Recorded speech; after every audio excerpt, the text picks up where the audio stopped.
Good morning, Lancaster. I'm Jason. And I'm Jose. This is CUPPA J's. Yeah. Welcome back. Today on the program, where did that week go? And where did that week go? Man, I have no idea. I feel like we just finished last week's show, and here we are once again on a Friday morning in Lancaster, Pennsylvania. This morning, we're talking about a robot invasion. Probably didn't know that was coming to Lancaster. What? That's right. Distressed squirrels in liddits. And Music for Everyone has a very cool project that's launching here this month. We're going to talk about that a little bit. Songs for Justice. What's in the Cup features Wanderlust Coffees. And we're going to mix it up this week with Ruby going to sports news. She's going to bring us some sports news. And my good friend Jose Johnson asking the question, would you rather? That's a good question. Yeah, that's all coming up. But first, we need to take a look outside. We're going to go to Ruby with the weather, brought to you by the second floor fire escape here at the Candy Factory. Today's weather, wet. Indeed it is. Yes, there you go. Ruby with those awesome observational skills. April showers will be bringing, hopefully, May flowers. That's a little foreshadow. Hey. Foreshadow for something that's coming up here in the program. Okay. I said the Candy Factory. Do we make candy? No, we don't. This is a co-working and social club for everyone in the heart of downtown Lancaster. We're on the 300 block of Queen Street. Check out coworkinginlancaster.com for all the details. It's where we broadcast. It's our mothership. And it's a great place to co-work with others, to socialize with others, all in a safe, COVID-friendly way. Not COVID-friendly, anti-COVID. Come on down. COVID. Come on down. Get you some COVID. No, we follow all the protocols. Memberships start at $10 for virtual, all the way up to private offices. Coworkinginlancaster.com. Which brings us to, I think they should rename April Allergy. Just call it Allergy. Oh my God, yes. I'm with that 100%. January, February, March. Allergy, May. It's April showers happening outside right now. It's wet. Our question of the week, what is your favorite spring flower? Oh, that's what is your favorite spring flower? They're popping up. Coconut flower, actually, I think right now. They're popping up all over town. More flowers on the way. Answer our question of the week. Leave a comment on whatever platform you're watching us on, Facebook, YouTube. Leave a comment. Let us know what your favorite spring flower is for a chance to win a bag of coffee and a shiny Candy Factory mug. You can comment all week. You don't even have to be watching the show live. You can comment all week, and next week we'll announce the winner. We have a winner from last week coming up here just shortly, because right now it's time for two guys who like coffee to talk about what's in the...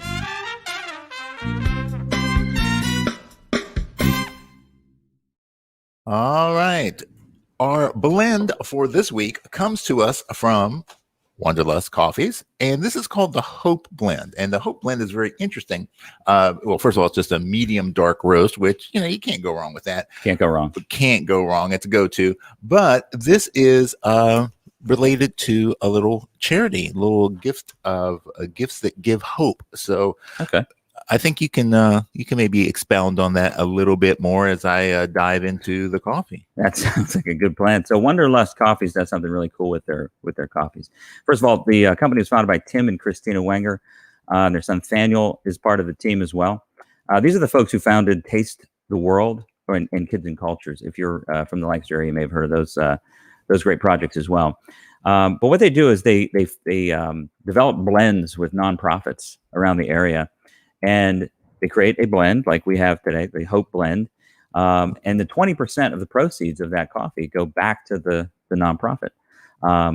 This particular blend is Gifts That Give Hope. You can find out more about Gifts That Give Hope at gifts-that-give-hope.org. Basically, what this organization does is helps communities host alternative gift fairs. One here in Lancaster has been going on for over a decade, I believe. I have that correct.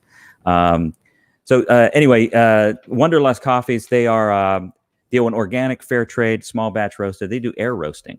Roasting. Yeah, I was just listening to something about that the other day. It's about a coffee place in California, and they were talking about how there was like really small percentage of roasters actually use air roasting. Yeah, and it has something to do with if you're not air roasting, then the beans sit on the metal, which can cause a kind of a burn and a bitter taste. But not the case with Wanderlust. Yes, absolutely. So big shout out to Tim and the crew over at Wanderlust Coffees. Thank you so much for for participating in What's in the Cup. And we actually have a different blend that's going to be going out to our winner next week. This is Off the Streets, the Finally Home blend. It's a medium, full body, and moderate acidity. I like reading coffee descriptions. Chocolatey overtones and floral notes. Off the Streets, another great organization. These folks work with area organizations to provide security deposits and furniture for those who are transitioning out of homelessness, called Off the Streets. So answer our question of the week for your chance to win this bag of coffee and a shiny new Candy Factory mug. And in the meantime, we are going to be enjoying the Hope Blend this morning and all week here on the second floor of the Candy Factory. So last week, our question was, what's your favorite seasonal Easter candy? And we do have a winner. The winner from last week is me, Adam Rohr. No, you're disqualified, my friend. Okay. Adam Rohr mentioned Cadbury eggs. Adam Rohr, way to go, Adam. I believe chiming in on Instagram. Thank you, Adam, for participating, and our production team will be reaching out to you to get you your bag of coffee and shiny new Candy Factory mug. I got to say something about Cadbury eggs. I'm holding a box of Cadbury cream eggs, so it's an empty box because it's the holidays over. There was a run on Cadbury eggs this year in Lancaster County. So here's the quick story, quick sidebar. No more stink eye. It's my favorite candy, Cadbury cream eggs, and my kids love it as well. So every year I would get them these Cadbury eggs, and typically I would even wait until after Easter and go to CVS where they're half price. Exactly. So many of them. So literally Sunday morning, Easter morning, I get up and I go to the store to buy these Cadbury eggs, and sold out at the grocery store. Go to CVS, sold out. Went to 7 stores in Lancaster, couldn't find it. Gave up. Bought some Reese's, whatever, just kind of some lowbrow candy.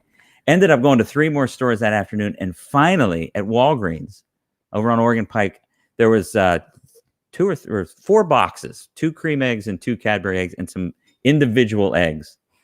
I was so obsessed by this, I bought the whole shelf. I thought the story was gonna go to, like, you found some guy in a trench coat sitting on the corner of the alley going, "Hey man, you want some eggs?" I was close. We ended up enjoying these Cadbury eggs. If anybody knows of anywhere in Lancaster County that still has a Cadbury egg, drop it in the comments. Let us know. I will literally drive out there and buy them. Sad state of affairs, my friends. Sad state of affairs. And next year we're gonna start buying our Cadbury eggs in February. Well, there's actually a shortage of coconut cream eggs as well, because I had a really hard time finding the Russell Stovers this year. So just saying, maybe it's just a bad year. What's going on? I don't know. It's this year's. It's 2021's toilet paper. Yeah, the run on the run on Cadbury eggs. Where did that week go? That's what I had. That's what the same place those Cadbury eggs went. Yeah, and I tell you what, talk about being disheveled. If anybody tuned in last week, you know that I'm fighting with my shirt. And the shirt's winning. That's right. So far, 2 weeks in, the gray shirt is winning 2-0. I'm on a quest to find some new light shirts to wear on the program. I have one light shirt. I'm wearing it. It's 5 weeks in a row. I do wash it, by the way. I do wash it. Sure you do, Jason. So maybe this week. This week flew by so fast. It did. Maybe this upcoming week, I'm actually going to make it out to the mall and pick up a couple of new shirts. Maybe your daughter should go shopping for you.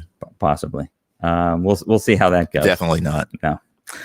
So first up this week, the robots are coming, or are they, to Lancaster? This ran at LNP on the 7th of April. City Council in Lancaster, Pennsylvania, is meeting next Tuesday to discuss an ordinance about robots coming to Lancaster. These are personal delivery devices. They will travel the sidewalks autonomously and deliver packages. So there's a little bit of a controversy going on about this right now, because the city also just recently adopted what's called Vision Zero back in November, which is a Safer Streets for Pedestrians program. So Vision Zero was brought into play here in Lancaster, and now what's being proposed is literally robots traveling Okay. the sidewalks of Lancaster to deliver packages. Well, I mean, look, if you've seen enough sci-fi movies, you know that the robots are going to make the street safe for us, Of course. especially the ones with the Austrian accents. What could you go know? wrong? You must stop. I must deliver your package.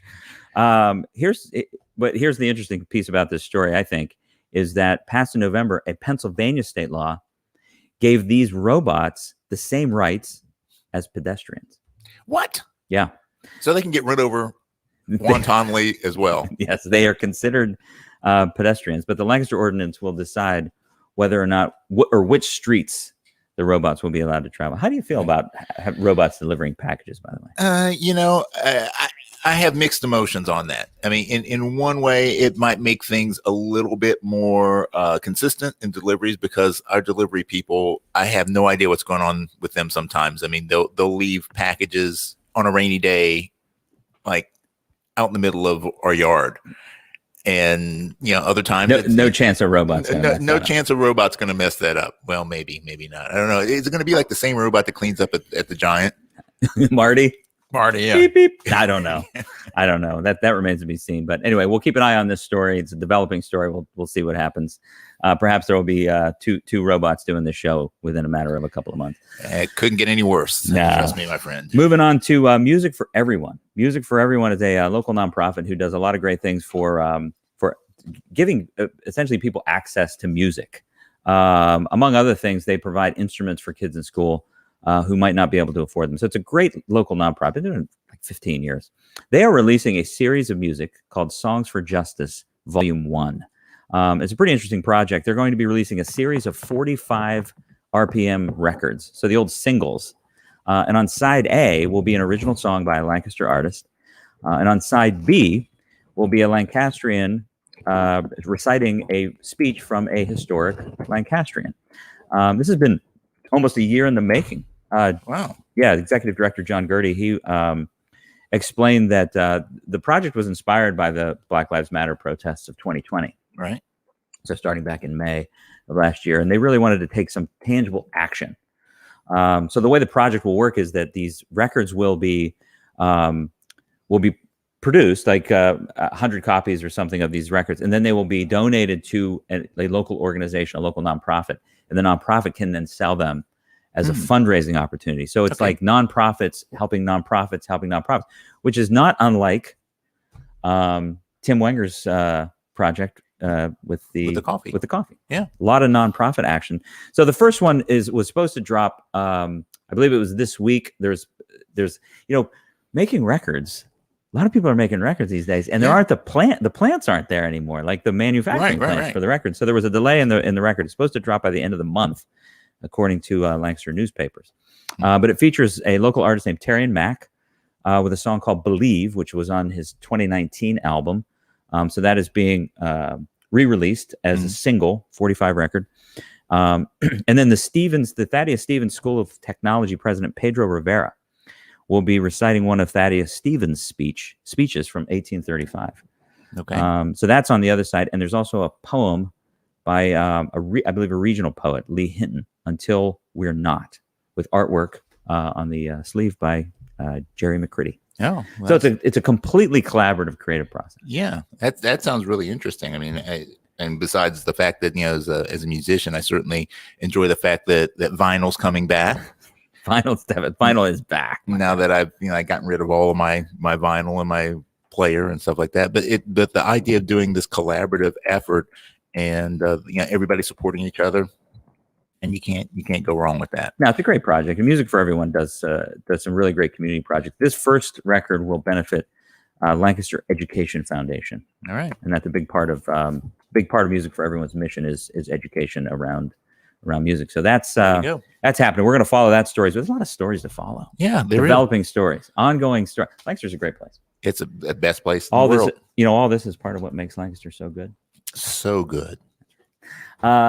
Next up, our hats off to the Lidditz Police Department. Hats off. Yeah.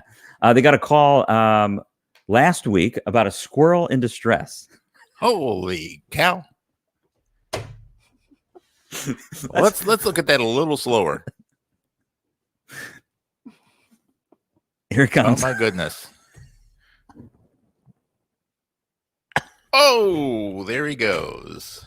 What happened to that poor squirrel? That squirrel was liberated.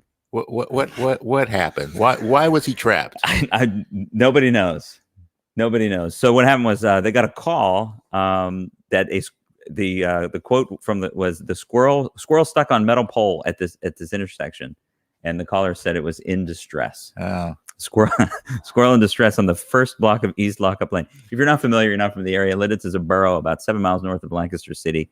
Population about 10,000 people, and the police department up there are awesome. That is meritorious service at its finest. They post a lot of great stuff on social media, and our hats off to them for liberating that poor squirrel that got stuck. I understand that Rocky and Bullwinkle will be making a special speech in support of that. It's coming up. It's coming up. Maybe they'll put out a record. Secret Squirrel. They're all supporting the police now. That's it. Good job, guys. Here's a national story. I'd say an international story posted on Thrillist.com. Our CDC, I guess it's a national story. The CDC here in the United States of America announced that no self-quarantine and no tests are now required for travel because of the if you're fully vaccinated. If you're fully vaccinated. Mm-hmm. They're still suggesting not really partaking in non-essential travel at this point. Mm-hmm. Like they're basically saying this isn't a license for everybody to just go everywhere, but it's big news. Yeah, it is. And there's a level of controversy surrounding it as well. Why is that? Well, because what some people are anticipating is that it's the precursor to the vaccine passport. Mm. And there are many people who do not want to see that as being a requirement either for travel or particularly for employment. And they're saying that it's discriminatory. So that's something to look at. There are a number of governors that are adamantly voicing their opinions about that. So we'll have to stay tuned to that as well. What do you think about a passport for vaccines? At this point, I'm for anything that's going to help us to just get back to doing stuff.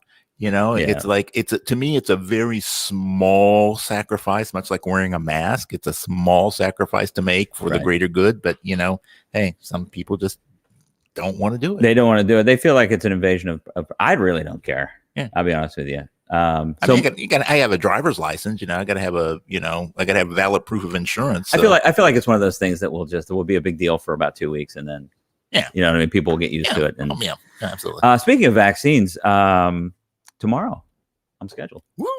You go, boy. That's right. You are fully vaccinated. I'm fully vaccinated. Basically what happened this past week is the floodgates opened. So we had mentioned in a previous episode about Vaccinate Lancaster, the old Bon-Ton, which is a department store at our local mall, which had been vacated a couple of years ago, turned into a vaccine center. And I found out this week, L&P published that there were, as of Tuesday, which was a few days ago, there were 12,000 available appointments. Man. So if you have not made an appointment, if you're not registered at vaccinatelancaster.com, please log into vaccinatelancaster.com or .org. I'm sorry, vaccinatelancaster.org and sign up for an appointment. The appointments are available. This week alone, the vaccination center received 21,000 doses of the vaccine. So there's no excuse anymore at this point.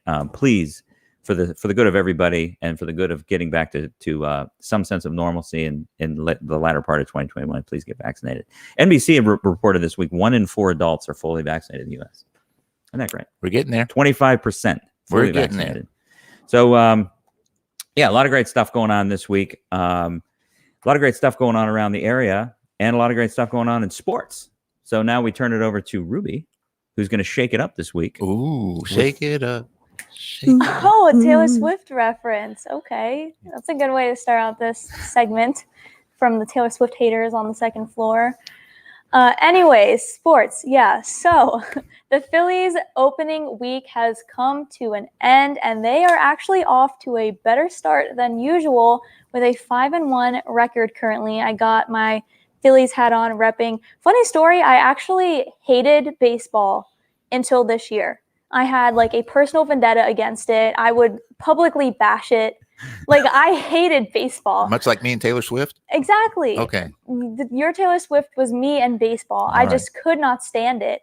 And this season, something happened, and I was like, oh, I'll just watch a game, whatever. And here we are, 6 games later. I'm a fan. I love it. I've watched 5 of the 6 games so far. Wow. I don't know what happened. That's all it took. I don't know what I was missing, but I think it's because the Phillies are actually doing pretty well this season so far, and fans, including myself now, are getting very excited. So the first series of the season, we swept the Braves. 2 of the games only winning by 1 point, but a win is a win, as all sports fans know. Then the Phillies went on to win their second series against the Mets, suffering a sad 8-4 loss on Tuesday, but coming back and winning 8-2 the next day. So the Phillies are really like, move aside, Mets. Like, we can do that too. It's been super fun to watch. I've really, really enjoyed it.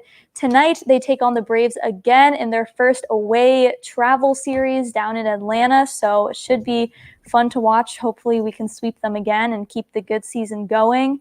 A huge factor that's been playing into the Phillies doing so well this season is the Phillies bullpen, who previously was a big reason why they sucked and why they didn't make the playoffs last year. I've been doing some research as a new fan, but all my friends I've talked to were like, that's the reason.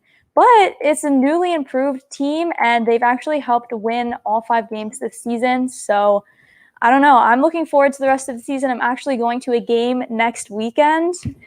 What can I say? I'm so excited. Who knew? 2021 would be the year that Ruby finally enjoys baseball. I will tell you something, though, Ruby. In the summer of 2001, when you were born, there was a lot of Phils on the radio in our household. I did hear that recently. Slow summer. That was a slow summer, hot summer. Listened to a lot of Phil. So there you go. One might say I was born to be a Phillies fan. One might say. One might say. One might not say it, but one might. So, speaking of Phils, unfortunately, this is completely random, off topic, related to baseball. Very sad. Coming out of the UK. We did receive breaking news this morning that Prince Philip has passed away, sadly, at the age of 99. But it is reported that he passed away peacefully in Buckingham Palace, I'm sure surrounded by his family. So unfortunate news for the royal family, but I just thought I would add that in as some breaking news we found out this morning. So rest in peace, Prince Philip. Rest in peace. Very good. Thank you very much for that report, Ruby. Yep. Yeah. Let's turn it over to Jose Johnson, who's got a question for us today. Yeah. Well, as the pandemic is slowly, being curbed by the vaccinations and the social distancing, all things that we're doing, and we're starting to see restrictions lifted. A lot of businesses that were adversely affected, a lot of industries are starting to turn around and, be able to be once again more readily populated. And one of those things is the movie theaters. Right. So, lots of people going to the restaurants and a lot of people going to movie theaters. But the question is, are they really poised for a comeback? So I was doing a little research, and up until this year, right, you had to wait 90 days for a new release to be put on a streaming service. Okay. Right? It's called a K1 period. And now, a lot of major movies have been released simultaneously. So for the limited theaters that were open, they're also, putting them on HBO Max or Disney or these other streaming services, right? And a lot of people are saying that it's causing the death of the movie industry. Well, here's some interesting facts. The movie industry hasn't really changed their model in over a century. It's been fundamentally the same thing. Okay. And COVID just basically shown the weakness. The growth of the movie industry has been either flat or in a decline, depending on who you ask it, over the past decade. So in fact, over the millennium, 9 of the 10 top grossing years when adjusted for inflation were between 2000 and 2009. Oh, that's interesting. Okay. 2013 was the only year that broke into the top 10.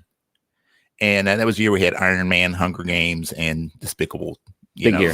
So good year. Big year. All right. And while the total box office average increased by 37%, so that's over $3 billion, ticket prices almost doubled, 48% increase, and the total ticket sales and adjusted box office decreased by 7%. Okay. over the past 10 years. All right. So there's been this decline, and I look at it kind of like with Netflix and blockbusters. Is the streaming going to be the death of the theater as Netflix was to the VHS? So there's a lot of good things about being able to sit at home and watch a movie as opposed to going to the theater. And I just wanted to pose that question: would you rather watch a new release at home, or would you rather go to see it at a theater? And why? It's a great question. In fact, if our viewers out there want to comment on that, would you rather watch a new release at home or go to the theater? Drop it in the comments. We'll throw that in the mix on our question of the week. Let's do that. You like how I just mixed it up? I like that. I just completely mixed it up. You mix it up. So comment on either our question of the week, what's your favorite spring flower, or this question for your chance to win. Yep. Bag of coffee. So Ruby, what about you? So I actually have a very strong opinion about this. I love the movie theater. Love it. Haven't been able to go since before the pandemic, and it's been very sad. I'm really excited to start going to see movies again. And I think that the movie theater is so much better for a new released movie because you just get the full experience, especially for the big, like I saw the Hunger Games movies all live in the theater, and like the Harry Potter movies, like just being there with people who appreciate the same things as you. I mean, I saw Frozen 2 in theater 3 times. Okay. With all of like, I just think that it adds to the, I think it adds to the whole effect of a new release. And there's a camaraderie to it, right? There's a fellowship in that. Are you a theater guy? Well, it's I kind of like going to see the big productions, the big, like superhero movies and stuff like that. Yeah. Definitely big screen, way to go. Star Wars, way to go. Big. But then again, I don't like standing in line to wait to go to see a movie. I don't like having a really crappy seat and, having people talk through the movie. I mean, of course, I have to deal with that at home anyway. I don't like paying $10 for a bag of popcorn. So there's that trade-off. I mean, I also like to watch a movie and be able to go to the bathroom and not miss anything. Yeah, exactly. That's a big part of it. I'm a pauser. I like You're to a pauser. pause. Yeah. No, I'm actually I'm very much a home guy. There's a long story about my theater, my theater experiences in the late 90s. Theater experience that have left me. But in any event, comment in the or leave us a comment in the comments below if you would like to chime in on whether you'd rather see a new release in the theater or at home. And it's Friday. It's Friday, and that means it's time for weekend shenanigans. What's up with you this weekend, my friend Jose? We're making plans to go out to dinner, talking about things opening up. So I like to sit at the bar and eat. So I think we're going to go to the Belvedere and have a little bit of dinner on Saturday.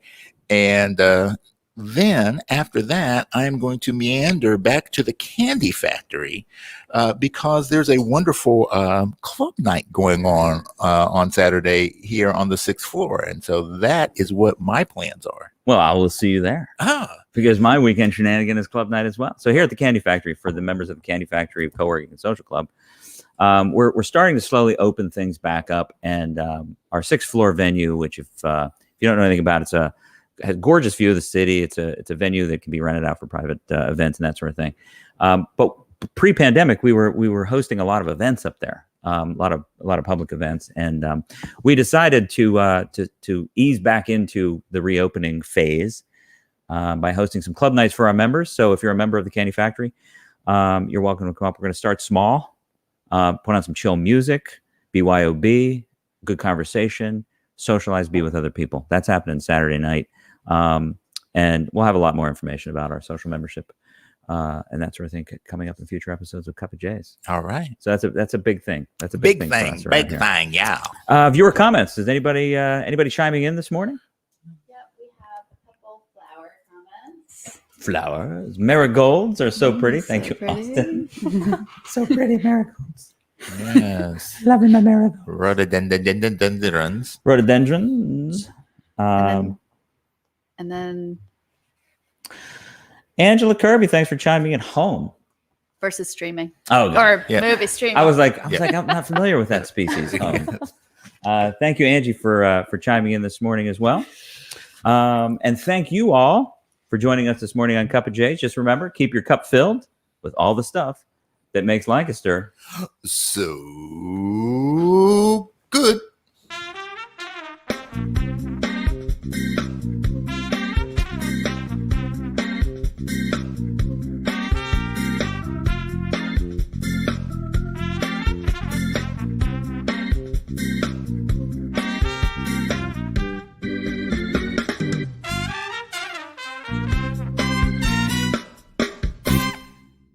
Candy Factory. Collective.